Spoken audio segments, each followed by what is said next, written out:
Welcome to the Genius Factory. Enjoy the video.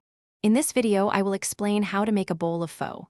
First, let's focus on the heart of pho, the broth.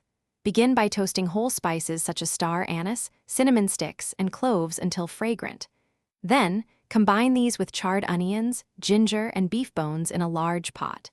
Simmer this mixture for a minimum of 3 hours, or even longer for a richer taste, ensuring you skim any foam that rises to the surface for a perfectly clear broth.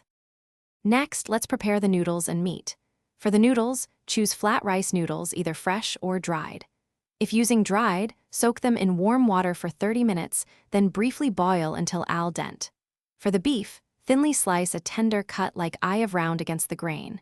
You can also include cooked brisket or beef meatballs for added texture and flavor. Ensure all your meat is prepped and ready to go before assembling. Now for the exciting part, assembling your pho bowl. Place the prepared rice noodles at the bottom of a large serving bowl. Arrange the thinly sliced raw beef over the noodles. Then, carefully ladle the piping hot, simmering broth over the beef. The heat from the broth will gently cook the meat to perfection. Finish with a generous handful of fresh garnishes like cilantro, Thai basil, sliced chilies, and a wedge of lime. To truly elevate your pho experience, don't forget the essential garnishes.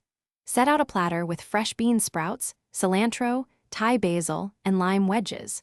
Offer hoisin sauce and sriracha on the side for those who like to add a touch of sweetness or heat to their bowl. Enjoy the rich, aromatic flavors you've created. Remember to check the description below for a link to the Echo Dot smart speaker and other great deals. Happy slurping! Thanks for watching. If you found this helpful, don't forget to like and subscribe.